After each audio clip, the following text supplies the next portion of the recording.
Kenneth Okonkwo went to Arise News yesterday. In his usual manner, Kenneth answered his questions without flaws. They won't bring out Kenneth leg. Now they ask him, say whether he accept, say Bola Ahmed Tinibu, na him president. Did he accept? Kenneth, you know the way they talk. This guy is so articulate. Let's hear from him.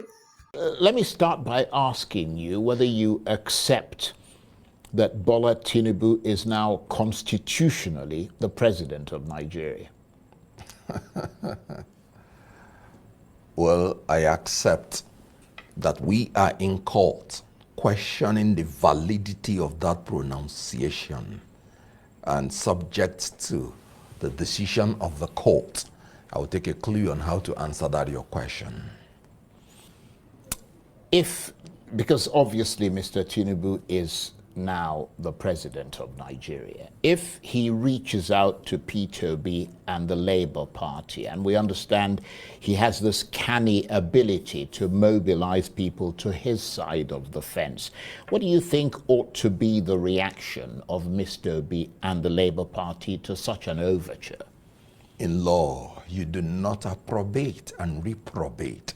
You cannot be in court saying that this is an unconstitutional pronouncement, that a man who did not win an election is pronounced the winner, and begin to talk about an alliance. It is an unholy alliance, because you cannot be preaching this way and trying to accept another thing this way.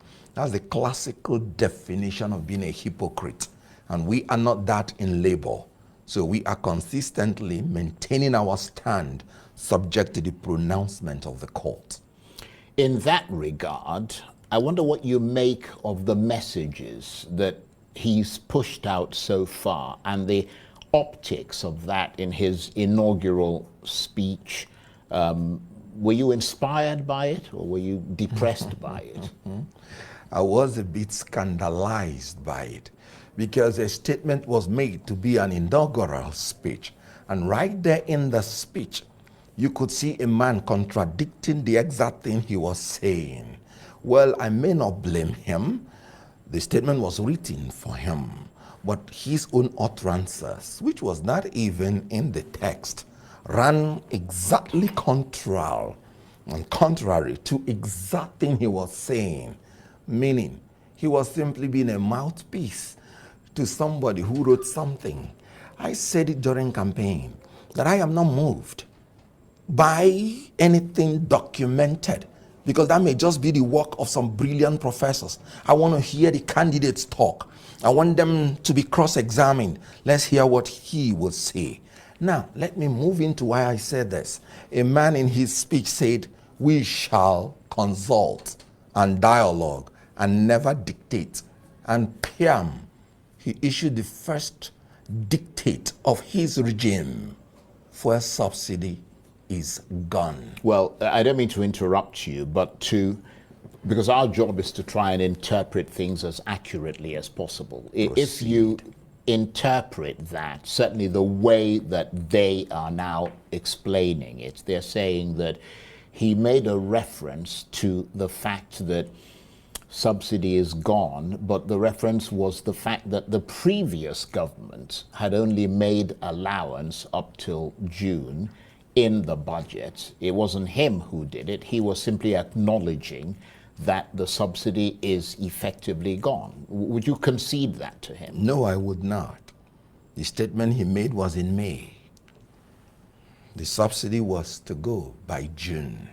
In politics, one day is enough to do the miracle or the damage. But what is the essence of you are saying in your inaugural speech that you are going to inflict more pain on the people? He said he was going to lead. Leadership is defined as the ability to influence people through inspiration, not intimidation or manipulation. That was a demonstration of arrogance of power, not humility of purpose. Now, when you are a leader, what is your purpose? Is it to inflict more pains on the people? No. And you have to be humble about it. especially when the problem emanated from the incompetence and dishonesty of leaders, not from the complicity of the people. Now, let me start by saying, so that you do not misinterpret me as ever supporting anything about oil fuel subsidy. If there is anything that irritates me to my bones, is the issue of subsidy. I wouldn't have voted for anybody who said he was going to maintain oil subsidy. And I'm very serious about that. What is the wisdom in an oil producing country paying more than 7 trillion to foreign countries to refine your oil and send it back to you? You paying their shipping line, you building their refineries abroad, when you have your 4 refineries already built. So you support his move then? No, listen to me. Right. I am saying that I hate everything about oil subsidy, and I agree with anybody who says it's fraudulent, it's criminal, and has no business in the first place in the Nigerian economy. Like I said. Well, that's why he removed it. No. We should be as careful in coming out of oil subsidy as we were careless in going into it. We displayed recklessness and carelessness going into it in the first place. So when you are coming out, you wouldn't be as careless as you were going in. So what I'm saying is, when you want to remove it, there are 2 fundamental bases, and I talk now as an economist, that you must fulfill in order to make sure that you don't destroy the economy before building it post-oil subsidy.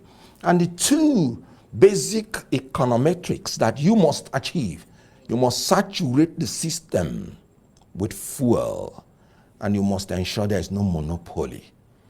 When you saturate the system with fuel, however, no matter how supply is entrenched, if there is monopoly, the monopoly, through Shylock mentality of making profit, can still manipulate the supply in order to make sure that the price gets haywire.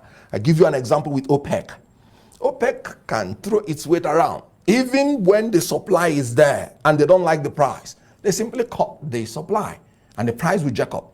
That is what is happening in Nigeria. You should factor it in. Some people have been feeding big on that general corrupt tendency of oil subsidy manipulation to fill in their pocket. So when you want to deal with such things, you have to be careful coming out. You don't need to pronounce it.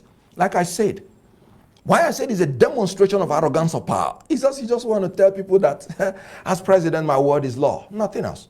Because the other regime has given you a leeway. What he said is unlawful. He said oil subsidy is gone. No. What he said is not true. He said there was no appropriation for what he knew in the budget for oil subsidy. No, there was. And it ought to end by June. If you end it today, that means the June allocation for oil subsidy will be dyed by some elements of criminal tendencies, because they would have jacked up the price before exhausting the subsidy, which is already a matter of law, which is already in the Appropriation Act. So there was everything wrong with that pronouncement. And it is anti-labor, it is anti-people, not because that I support oil subsidy, but because of the recklessness with which they are managing the exit of the oil subsidy. Right. Well, the Labour Party did say during the campaign that it would end the subsidy regime. How would it have mitigated the risks? When you have 51 pipes projected into your official pipe, taking the oil, you have 51 entities that are already corrupt that is going to mitigate against you. Labour say, we are going to cut corruption 50%, immediately will come in. We are going to increase the supply of the fuel, granting licenses to modular refineries. We are going to encourage Nigerians to participate freely in the product God has given to them free of charge. When we do that, and we would have done it within even a month, then we will take out oil subsidy, that irritation called oil subsidy. Some criminal leaders led us into oil subsidy that ought not to have been there.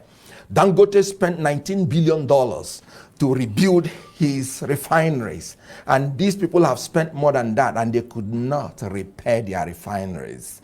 You can see the gap in criminality and corruption. That's what they would have taken out. And naturally, you wouldn't even need to talk about subsidy. Oil price will become lower than it is. But technically, aren't we talking jumping the gun? Because yes, you may agree, and a number of people do, that perhaps he erred in the way that he said it. As he always does. But the fact remains that the subsidy is still there until the end of June. So technically speaking, I mean, this artificial scarcity is simply being done by people who run fuel stations and all the rest of it, who are artificially jacking up their prices. I mean, there really is no reason for it, is there? And that is why, as a leader, you would have factored that in. That was what I told you about the monopolist and the inevitability of racketeering in a corrupt society. You, as a leader, would have factored it in and not make that unguarded statement. You should have known that would be the result. Right. Well, that statement has been made. Yes. What do you think should happen now? Retract it. Go back. Say sorry. That was not what I meant. Yeah, but they've tried to explain it. Haven't you heard that a new price has already been issued? When you still talking about they are proceeding on the trajectory of their mistake, because it's a demonstration of arrogance of power. I told you that. Not humility of purpose, which should be. A humble person will say, no. It's already a matter of law. Right. We do not intend, and there was no way I meant that subsidies removed. It's already a matter of law. It must face its way through June. But you see, that arrogance will not make them to have respect enough for the Nigerian people to quench their suffering. And that's why I said they don't inspire us, they intimidate and manipulate us. And that's not leadership.